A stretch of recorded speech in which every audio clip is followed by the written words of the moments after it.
Hello there, ladies and gentlemen, and welcome to another video. So in this one I'll be showing you how to compile and basically kind of build your own kernel for the Asus ROG Phone 2.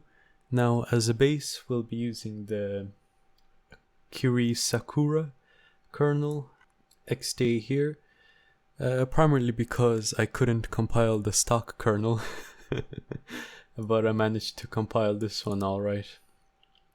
So to get the kernel source, you would scroll down here and just download the source code here. We'll actually do a git clone. So this would look like if you open up some folder here. So this is where I'll have all my kernel kind of stuff. And then you just want to do git clone and then the kernel address here, and then off it will go. I already have it cloned, so that's the git repo here. Also you would want to download the zip file itself, and then you'll want to extract it. So this is here extracted. This is because we'll need to borrow this script here. So once you've done that, or before you actually do that, you should install all the dependencies. So just open the terminal somewhere and then just paste it in. I already have all the dependencies installed, so that went quite fast. I'll put this, all of this in the link or in the description, so you don't have to like copy this. So yeah, then I clone the kernel, and then what you want to do is clone this. This is the AnyKernel tree. This is used for creating the flashable kernel zip. And you will also need to download clang. So that's the same thing, just git clone. Now this one, it's around like 9 gigabytes or something. This is basically the compiler to compile the kernel. Okay, it's actually more, it's around 14 gigabytes. So that'll take a while, take like a good, I don't know, depends on the internet I suppose. And then you'll also need to download Android NDK. So this is this here. This allows for cross-compiling. So because I'm on Ubuntu right now, you would want to get this one and then extract it, and it'll be here. Yeah, so I actually recommend using Ubuntu since, I don't know, it just works nicely. I'm running this inside a VM at the moment because I had issues running it on Arch. So anyway, the Android NDK, it basically has a bunch of these files here. And what you would want is the toolchains.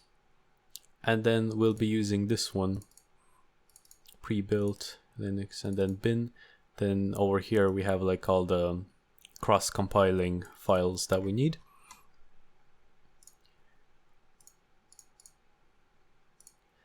And then the clang. This has a bunch of different clang versions. So if I go into the last one here, bin, then I open a terminal here. Then I do clang version. As you can see, we have clang version 10. So this is kind of the latest one at the moment. And if we were to go back to, let's say, this one would be a little bit of an earlier version. So clang version, and this one is 10.2. The other one was 10.4. So that's grand. For us, we'll be using the latest one because that worked fine for me. So after we get the clang done, or the ndk, we're actually good to go. So where you downloaded the custom kernel here, the git repo, open that up, and you will see a build ccache, so just edit this one. I have it open here. Now your one will look a little bit different to my one, so just basically delete all of that, and I'll be showing you how it'll be easier this way. So all the stuff at the top is kind of the same since we're using ARM64 architecture, and then the sub architecture is ARM64 as well.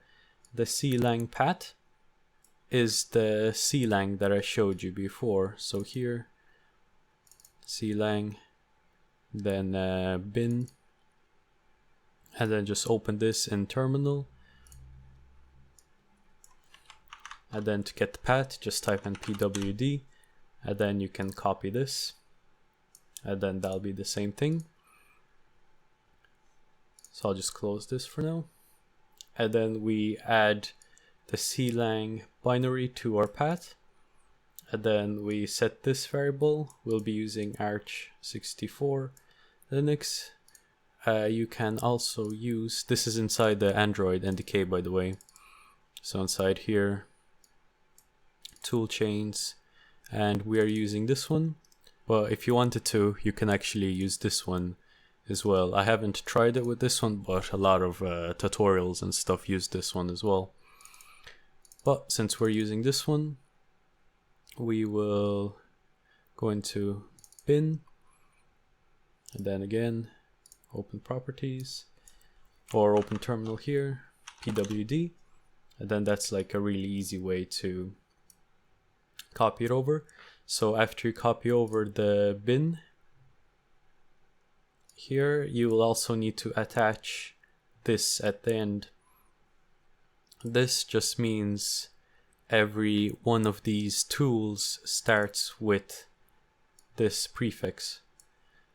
So as you can see, it's Arch Linux Android DWRP, LF, LDIT, gpconf, LD, and so on. So after you do that, we'll create a couple of functions here. So make kernel init, that's just kind of cleans up stuff. So rm or out, that will delete our out folder. So I'll just go back into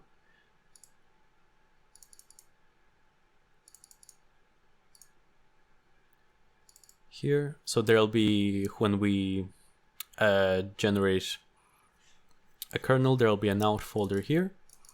So before compiling, we would need to get rid of this since that stores the old one.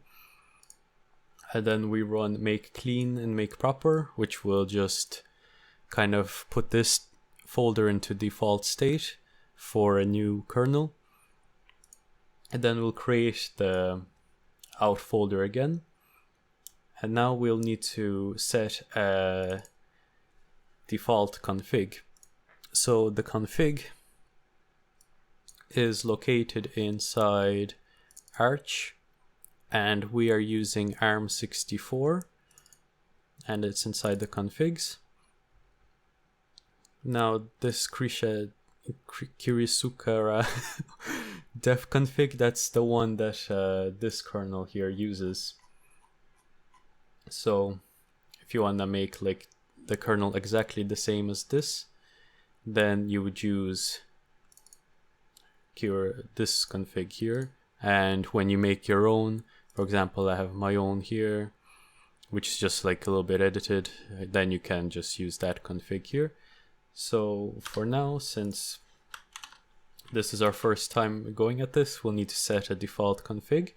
So we'll set that one.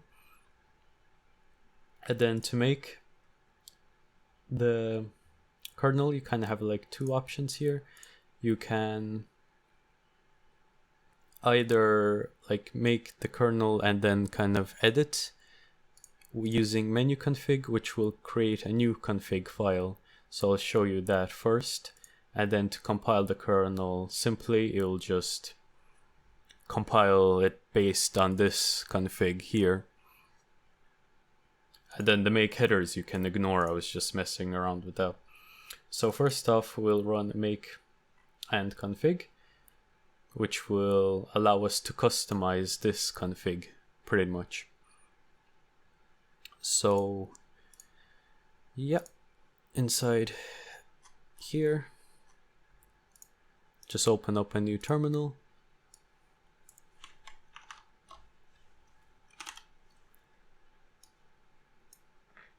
And I'll make this a little bit bigger. And so make sure that only the make config is commented out. So basically, if you put in the hash here, that means this function won't run. So we'll just do that, and we will build Prashima, and then we will wait for this.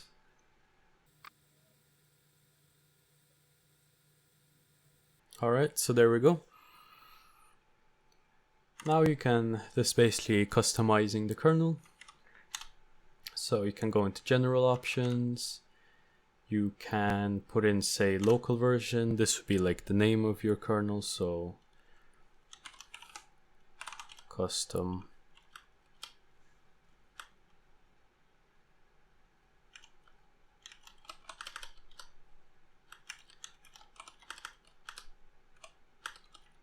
kernel 0.1, and then use the arrow keys to like select and stuff, and then use the arrow keys to go up and down. Then you can like enable a bunch of stuff here if you wanted to.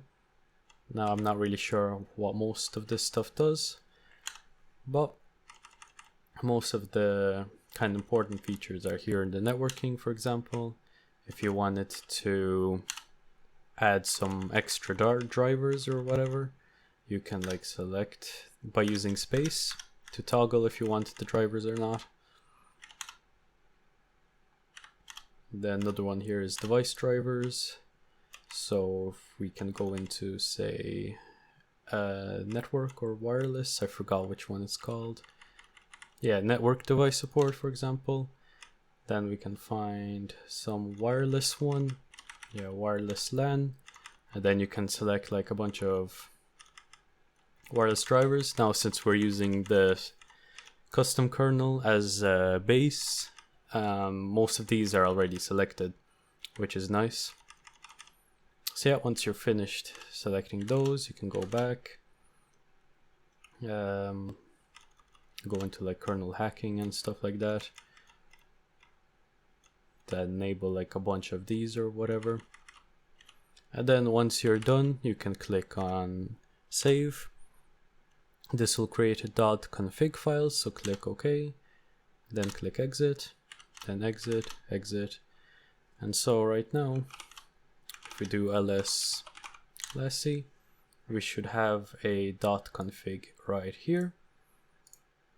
So what we can do is copy this .config into where we had the other configs. So arch arm 64 configs. Then we can create a custom config here. So custom, and then it's always nice to append _dev config at the end of this, like so. And now we can open up our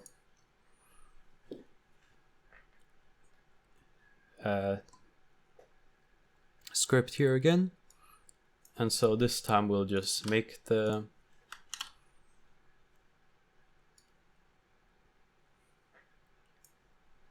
so now you can put in your custom config instead of the Krishna one, for example, and then you can make that. But in this case, I'm just gonna demonstrate with the config I already made that I know that works. If you want, you can also edit these manually. So you can edit the Krista config, for example. And this is basically all the options that are available in the menu, but this is just in text format, so it's a little bit, more difficult to use. But as you can see here, you can like literally change the name if you wanted to, and then so on and so on. So I won't do anything here. And so yeah, once that's done, you can just build the kernel, and this takes a while, like around 20 minutes or so, depending on your hardware. So if you're inside VirtualBox, to speed this up, you can actually go into settings inside the machine, and inside the system acceleration, you can choose KVM. So that way it'll be a little bit faster, since KVM is the kernel virtual machine, so it interacts with the kernel, nicer, and there's less overhead. So yeah, while this is compiling, we can prepare for zipping up the kernel basically. So we'll be using any kernel tree, which is this here. So it's like a nice kind of scripting yoke that works with TWRP nicely. Now from here, if you actually look at the AnyKernel sh, if we open it in text editor, there's like a good bit involved. So I recommend that you extract the krisha-kernel.zip and then just copy over these two files inside here. Okay, I actually didn't copy over the banner, so I guess that's fine. And then you can go ahead and edit this one if you want. So for example, here I just edited in the name.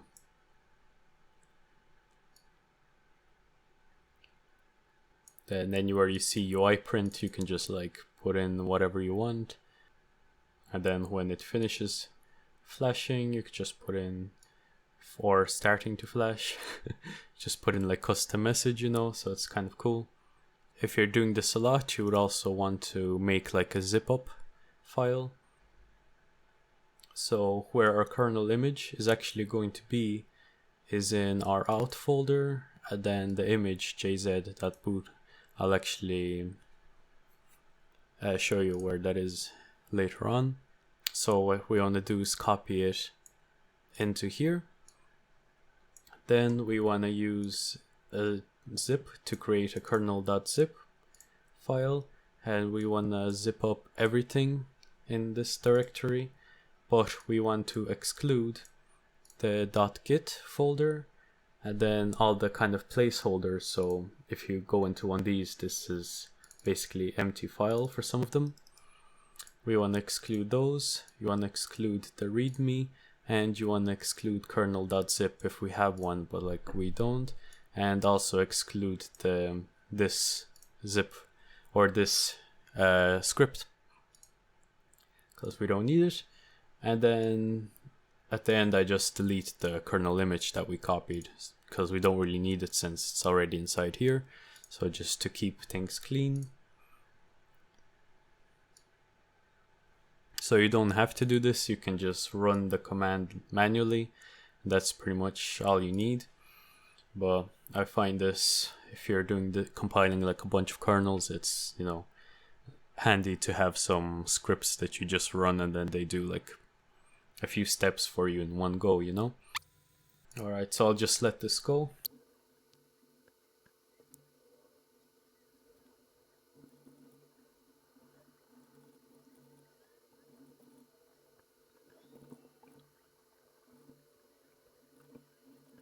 Alright, so once it's done, you should see some output here.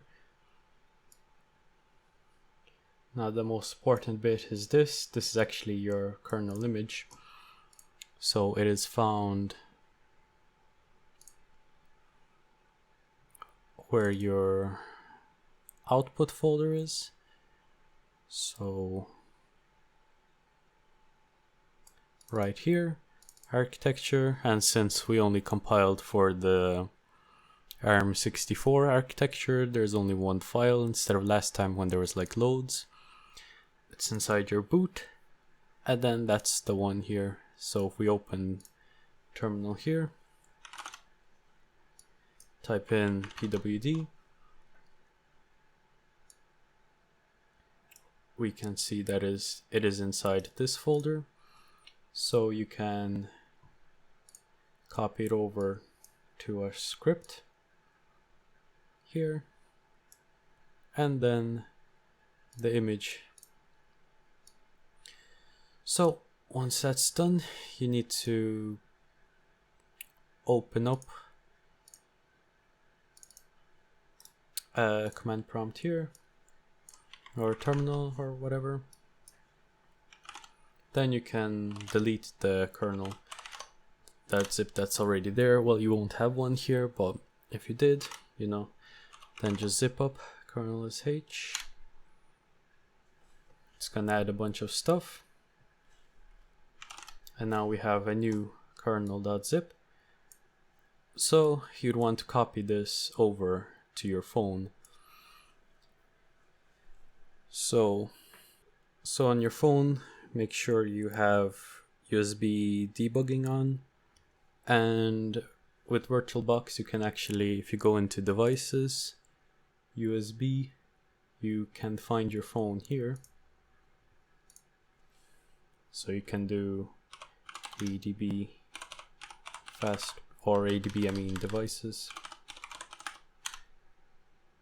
and on your phone click allow this computer, and then there we go, it's allowed now. So you can do ad. Oh yeah, for this you'll also need to install twrp, so I have a different video on that if you want to know how to do that. So adb reboot bootloader,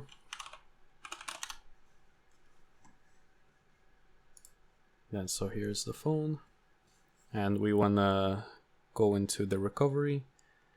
So recovery mode, this will launch up twrp. Now if it asks you for a password, just type in your like lock screen password or whatever you have.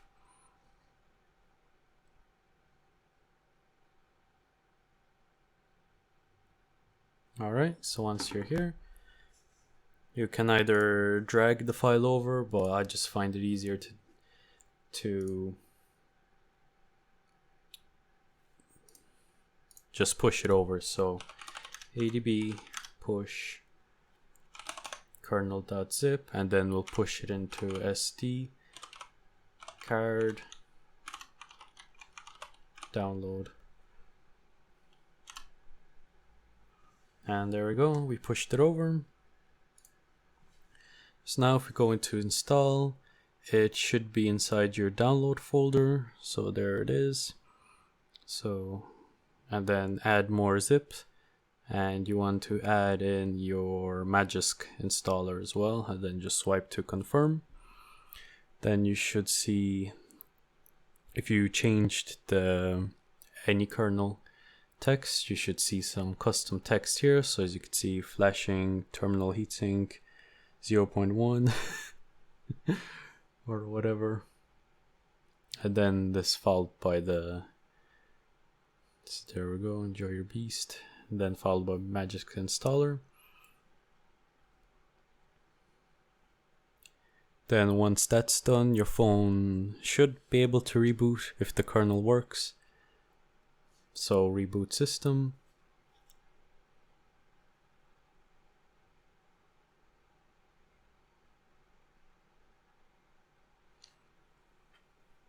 Now this might take a while to boot up. Sometimes it does after you flash new things. Alright, so that took like 2 minutes or so to boot in. Yeah, so once you're in, you can check if it's installed by going into something like EK Kernel Manager. Then you can see on the bottom there, they'll say your kernel. If you don't have this app, because you actually have to pay for it, you can open up a shell. So a db shell. There we go, we're inside Android now, and you can do uname a for all of them, and you can see here 4.14, this is the Linux version, and then the custom string that we put in, and then the date that it was compiled and the architecture. So yeah, that's how you compile and install a custom kernel. It's fairly straightforward once you figure out all the proper tools to use.